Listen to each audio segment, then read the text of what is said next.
how's it going? So I'm Cody Arm from CG Magazine. It's nice to finally sit down and talk with you guys. Sorry about the delay last time. Okay, so just for my note purposes, is it okay that I record this call? Sure, of course. Okay, give me 1 second. I'm just gonna double check to make sure that's running properly. Okay, amazing. Okay, so because it's over a call, can I just have you guys introduce yourselves so I know when I'm doing my notes who's talking? Yeah, sure. I'm Gordy Habb, composer. I'm Brian Trifon, composer. And this is Brian Lee White, composer. Okay, awesome. So, congratulations on a pretty successful launch for Halo Wars 2. So, obviously we're going to get into talking about the music behind it, but can you talk a bit about the process that goes into making the soundtrack for a game like Halo Wars? Sure. Yeah, I mean, I'll start this. Sure, yeah. So I guess, usually, so where it starts is so it's usually a pretty long process, and when we start, we're not working with too much. It's not like a playable build of the game or anything like that. So it's like there's concept art, and there's an idea about the design of the game and how that will work. And so usually that's kind of where we get started, is basically with some concept art and a basic idea of what's going to happen and how it unfolds. And then as the process goes on, obviously we get more gameplay footage. We get the early sort of animatics of the cinematics that are going to come online. So yeah, that's kind of how it starts. I don't know if you guys want to fill in the rest of the process. Yeah, sure, Gordy. From a musical aesthetic standpoint, we also usually start with trying to build what we call a sort of a Bible of music references. So, in this case, it included a lot of music from existing Halo games, but also other soundtracks, even classical music and, modern music, and just trying to get, sort of a list of influences so that we all have sort of a reference point when we're developing the music from an aesthetic standpoint. And generally what we'll do on most game projects, especially the bigger AAA projects, is there's something called a vertical slice. Brian White, by the way. And the vertical slice is sort of an opportunity to take, let's say, one level and sort of complete that level. And that's not just for music or sound design, that's the whole team will try to essentially complete one part of the game, a little slice of it, and for that, we'll do that pretty early on. That'll give us a really good idea about what, all of our discussions on aesthetic and even on interactive design, how we're going to shape the music to adapt to interactivity. The vertical slice is a chance to sort of fail and figure out, what do we need to do, what worked, what didn't work, kind of do a post-mortem before you go fully wide on all the levels. And that's a really good exercise because, specifically on this game, we had ideas about what kind of music we needed for a level when we did that vertical slice. We realized, we need this epic, so we need this more epic than the stuff. And sort of that is the level and that across the entire game. Kind of how it starts. Okay, so did you guys have, you had some, concepts of what to use, and then you tried it out in the vertical slice, and then you tweaked it from there? Okay. So Halo is one of the more iconic soundtracks in gaming. And, I know Finishing Move's done some of the stuff for some of the remakes of Halo games that have come by. But what's it like working on a new title for a game like this, where did you get more freedom than you would with the remakes, or were you still rather constrained because it's in the... I mean, we definitely had more freedom than the Halo anniversaries, because, I mean, those were actual just recreations of, you know, the Marty O'Donnell and the Martin Salvatore scores. I mean, obviously we tried to update the sounds and things like that, like especially for the more like ambient textural music that's in there. But we're very limited to just basically what was in the original. So with Halo Wars 2, we have a lot more freedom, which is great. Because then what we can do is take the things that like style elements that are really cool that from the other Halo games that historically kind of are in line with that, and but then we can also add in new elements and sort of take it in new directions. It's also a different storyline, sort of separate from kind of the Master Chief Cortana, like the regular Halo use. Halo Wars kind of, while it weaves in the overall sort of lineage and story of Halo, it's kind of the Spirit of Fire and those characters are kind of separate. So, in addition to it just being a new game and us being able to sort of add our voice to the Halo sound, we also kind of were able to add brand new themes because there's brand new characters like Atriox and Isel and things like that. And we weren't kind of so tied down to sort of original themes as much, because we were working kind of with a new separate storyline. And that was one of the things that Gordy was, I mean, it's like so awesome to work with Gordy because he has such a knack for the character themes. I don't know, Gordy, if you want to talk about that. I mean, like that's I think a lot of what, or one of the many things that Gordy really brought to the table with this. Yeah, I mean, because like Brian White was saying, we have a brand new storyline and introduce so many new characters. I think we kind of consciously made the decision from the beginning to make it sort of a, sort of an old school approach of using leitmotif. So themes for specific characters, and all of these themes can intertwine and work together to create, new music. And I mean, that's something that I've had quite a bit of experience with because of the other games I've worked on, in particular the Star Wars titles, which have to live in an existing musical universe, but I'm also given the license to sort of create new music within an existing sound. So it's something I'm pretty familiar with, I guess. Okay. It's actually, I'm glad you brought up your past with working on Star Wars games.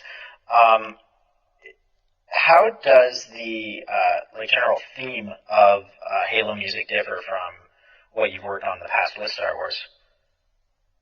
From an aesthetic standpoint, or just creatively? Both.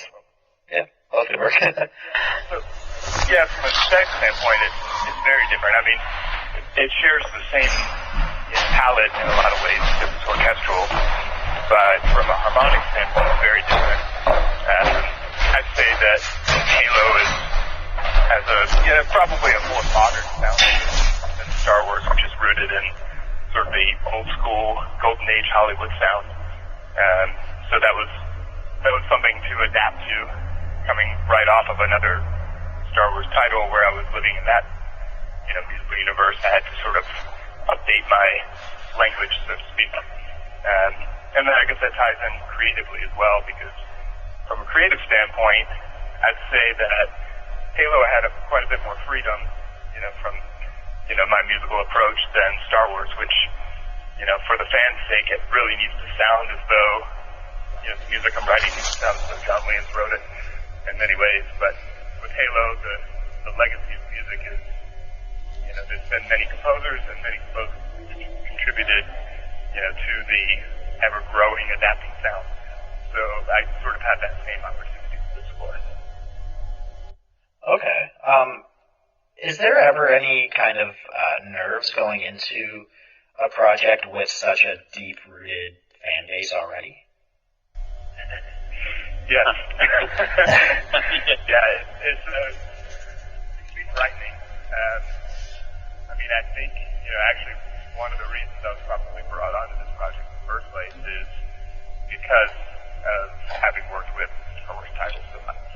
And so I was already very accustomed to stepping into a pretty high stress position, so to speak, as far as, what we have to do to please fans that already have there's a large existing fan base, and, we don't want to, take anyone off, but we also want to put our creative stamp on it, and that's, I think I've sort of become accustomed to because of Star Wars. Okay. There's always, I think, high expectations, but at the same time, like, you're never going to make everybody happy, and that's you can't worry about it too much. So it's stressful because you want, like, we want people to like it, but when it comes down to it, it's like you just have to collectively decide what is the best thing for this project, like, what is our vision for this, and go with that without worrying too much, because there's always going to be people that are like, yeah, this is amazing, and then there's going to be some set of people that are like, this sucks, I hate it. And that's pretty much true on any project. And we're also fans of the franchise, so really my approach was to come into it and write the music that would make me happy. So I'm almost trying to please myself as a fan in a way. And if I can accomplish that, then hopefully other fans will jump on board as well. I mean, it's been well received. Like, I've received lots of thumbs up on Twitter and no death threats. Yeah, so that's the main word there.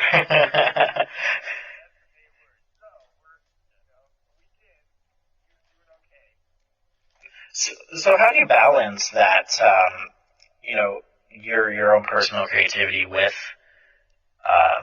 keeping in line with a familiar sound? I mean, I think on any project you're working on, it's like you have to think about what works best for the project, for the story of the game itself, and you can't just be like, well, what do I want to do, right now? But in order to, like, so there's what works best for the project, but that usually has a big cross section of what is your personal aesthetic that you think you can add to this to express that narrative the best that you can. So it's finding the intersection of, like, what your personal aesthetic is, and then collectively as a team of people, like all three of us, like, where does the aesthetic that we all have, like, where does it overlap together, and where does it overlap with this project, and you push it in those directions. Yeah, exactly. And I mean, honestly, I think it can actually make the process even more creative when there are some set parameters. I mean, it's almost as though, commissioning an artist to create a painting, but giving the specific colors you want. By giving that sort of set parameters, it forces that artist to, come up with creative ways to use those existing colors, and it's no different from music, so to speak. So, it actually, an open palette can be kind of daunting, but having sort of your specifics that give you guidance gives you sort of an opportunity to be creative within those, that framework. Okay. Going back on one of, I'm not sure who said it, but you're talking about, kind of working within your parameters and what, like, your strong suit is. I was reading a bit of all of your bios that was sent to me, and Brian, it says that you're really into heavy metal guitar. Halo obviously borrows a lot from, like, orchestral sounds, but it also does have a little bit of that heavy metal feel to its music. Was Halo always one of those franchises that you wanted to work with or work on? Absolutely, yeah.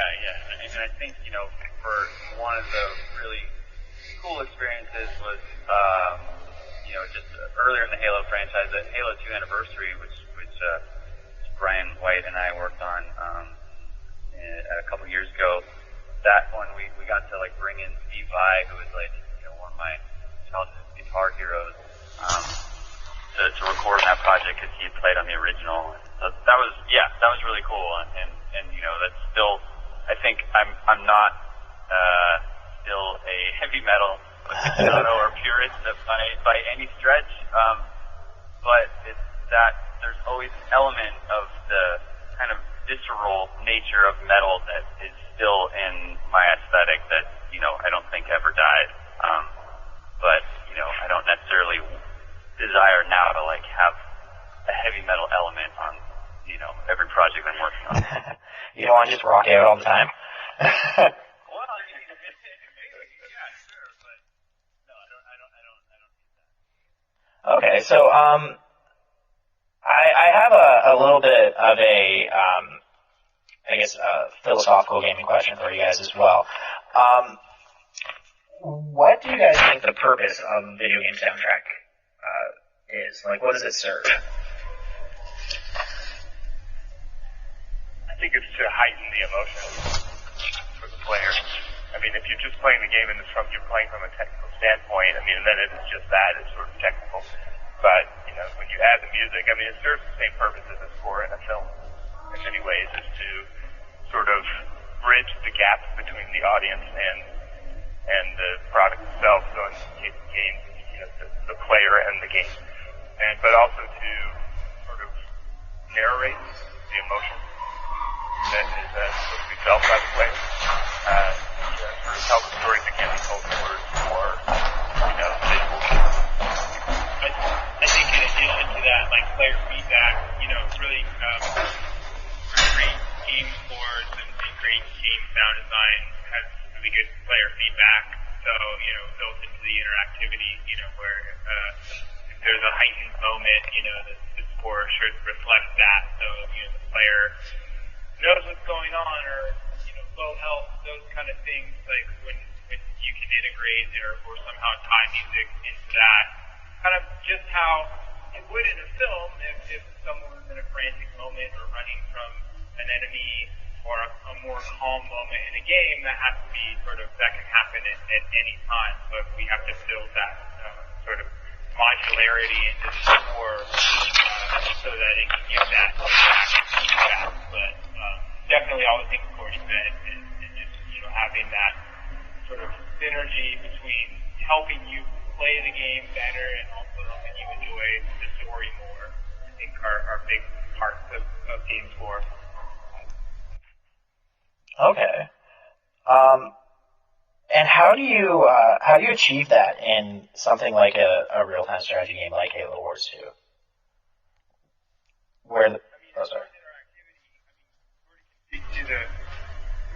The narrative stuff on the cutscenes, but as far as gameplay, we kind of had these different levels of intensity that we would write cues towards. We color coded our cues, so when you're in a match, there's actually 4 different intensities of cues: the green, yellow, red, and super red, reflecting sort of the density of battle and what's going on. And within those cues, those are actually submixed 4 more times, so that depending on how much battle noise, sound design, voiceover is happening, the mixes can kind of cool out and leave more space for explosions and stuff like that, or ramp up and be more detailed, depending on sort of reactive to the other sounds that are happening in the battle. So we sort of prototyped that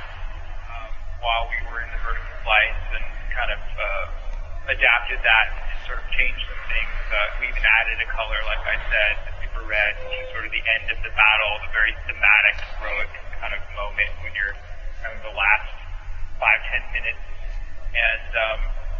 And yeah, we plugged those in, and actually they work quite well in terms of telling sort of the player and giving you kind of interactive feedback and helping you kind of feel like you're in a battle, cinematically, the different kind of parts of being in battle. And of course the cutscenes, Gordy, if you want to sort of talk about how we approach those.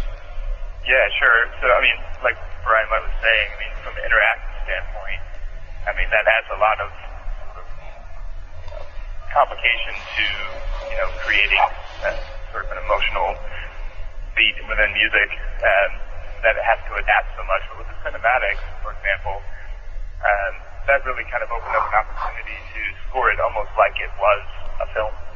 So because the cinematic cutscenes don't change, and I think they look amazing. I mean, they almost look like films in themselves.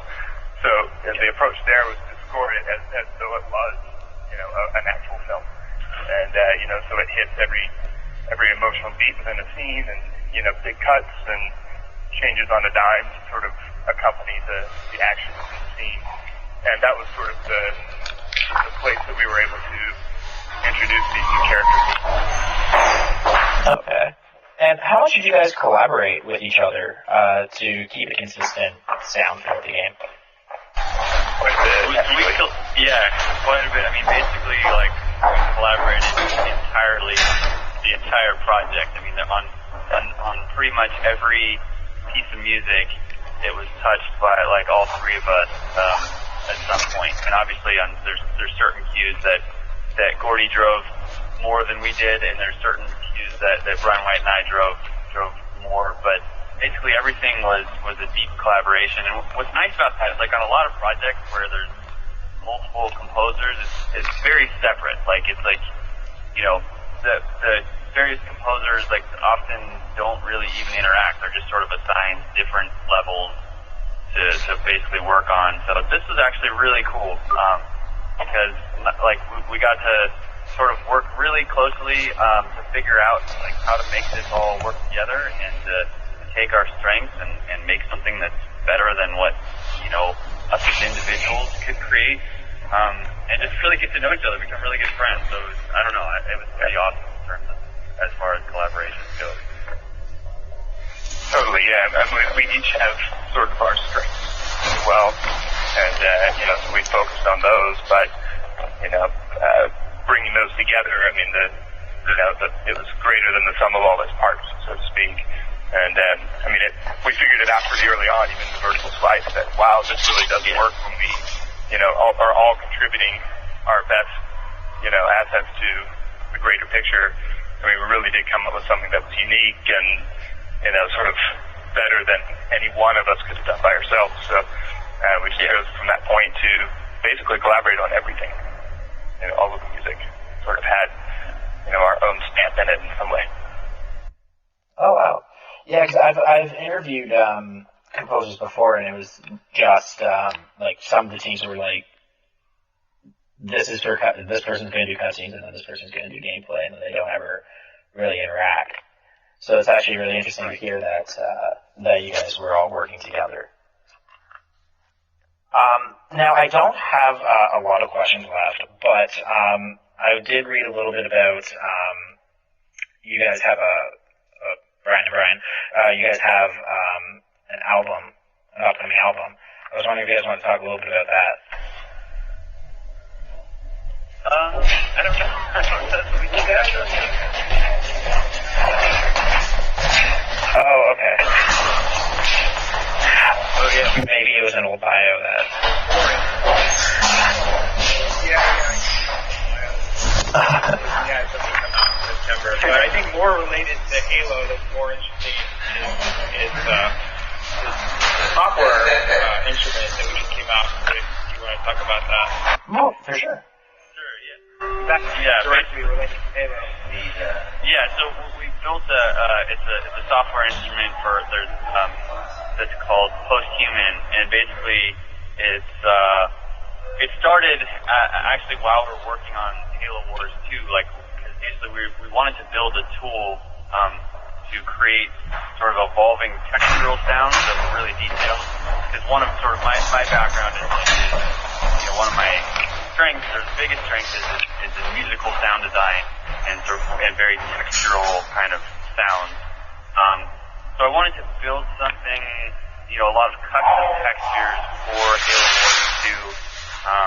And so working with like a software developer scripter, we started to build just a prototype of an instrument, and it can basically crossfade between multiple sounds, and you can like control that crossfade path.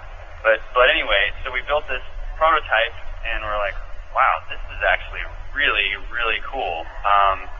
And so then from there we decided to, and we're coming up with really cool sounds to, like maybe this should be a commercial product. So that sort of was the genesis, like the Halo Wars 2 for this instrument.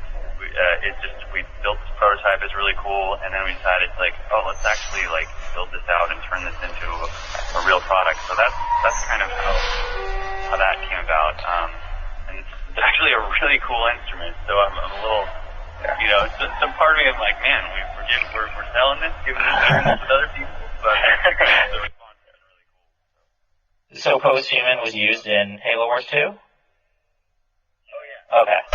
Yeah, what's really cool about that instrument is that its sort of unique ability to blend really well with orchestral writing.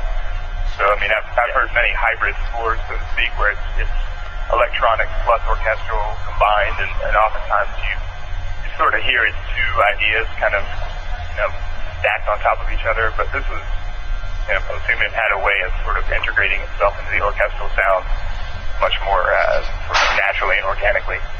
And it sounds like, and rather than two layers, it's like one sound. And that's exactly like why we were designing it and designing the sounds, is because we knew for this score that obviously we're going to have a really strong orchestral element. There's going to be synths and all that, but it's like Gordy was saying, sometimes when you just layer the two and you pop them on top of each other, you get the contrast of like the organic and synthetic, but you don't always get it doesn't always glue together really well. You get a separation between them. And so Posthuman, the goal with that was to be in that sort of middle layer that's somewhere between synthetic and the organic, where it can glue those elements together, and that's sort of what it does. Okay, so it makes like more of a kind of natural sounding blend. Yeah. Okay. And so you guys are selling that as a commercial product now? Or is it still in development? Yeah. Oh, okay. No. Yeah. And what can it add to a musical score? I think it's really just in terms of, that like sounds that sound like they're organic in nature, but that have a surreal quality that evolves over time. And then like we were saying, it's really good for actually gluing together. If you have natural instruments and synthetic instruments, it's a good middle ground to bridge the gap. Okay. That's all I have in terms of questions. Did you guys want to add anything that I might have missed on?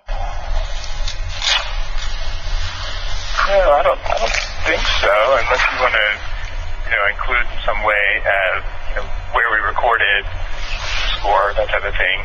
Oh, sure. Talk a bit about that if you want. Yeah, for sure. And maybe, Gordy, if you want to talk about like the LA musicians too and all that, because I think that's kind of a big deal as well.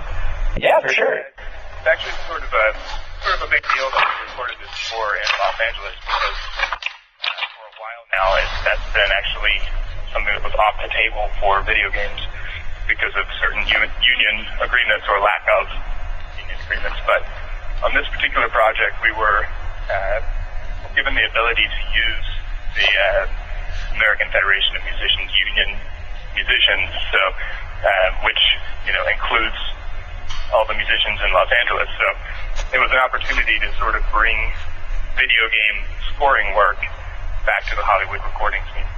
And so we did that, and we had an 80-piece orchestra at Fox Studios on the Fox lot, and recorded a choir also, with union at Skywalker Ranch. And it's actually pretty amazing. I mean, these are the best musicians in the world, but the same musicians that play on pretty much every major soundtrack you've ever heard. So, we really have the best players available to us, which is really cool. That's really interesting that that was always such an issue. What was holding back music from being recorded in Los Angeles? Because it seems like that's kind of the center hub of North American game development. Yeah, I mean, it really wasn't a matter of game studios and the AFM, the American Federation of Musicians, agreement that worked for both parties. So the ability to record music and have it be essentially a buyout where the companies could use the music and anything related to that game, sort of, forever. And film, it's usually not the case. So, the AFM has an agreement with film production companies that say if you make a sequel, then you have to pay again. Or if you take that music and then do a spin-off TV show, you have to pay the orchestra again, and so on. And there's residual payments. But that's just not possible in video games because of the way video game performances are tracked, because it's not like TV where you can look at a schedule and say, oh, it played on this date. Now we need to pay royalties to the musicians. Games just work differently. So this is the first time in a while that they've actually been able to come to an agreement where there was a deal on the table to allow us to record and have it be a buyout. And that's something that Microsoft has been sort of championing for quite a while. Long time. Yeah. Okay, so it's were you guys one of the exceptions to that rule, or were there other studios that you knew of that were able to do that around the same time as you? To my knowledge, Microsoft is first and currently only. Yeah, the only one that. Yeah, because I think Gears of War 4, which is also of Microsoft, they recorded that in LA as well. But other it's that and Halo Wars 2, and that's it so far. So it was definitely a big deal for us and for LA musicians, and it was a really cool experience, and I think we're really proud to be a part of that. That's a pretty exclusive group. Yeah, exactly. Okay. That's awesome. That's some amazing content I didn't expect to hear. Is there anything else you guys want to add before I head off, or? I think that's good, unless you guys have something right. No, I mean, the soundtrack's available on CD, it's also on Spotify, and iTunes for streaming and everything like that. So I don't know if you can include me into the streams or something like that. That'd be cool. I'm sure I can probably find something. Okay, awesome. Thank you guys so much. I really appreciate you taking the time to talk to me. Yeah, thanks, Cody. All right, awesome. Keep in touch. See you later. Bye. Bye.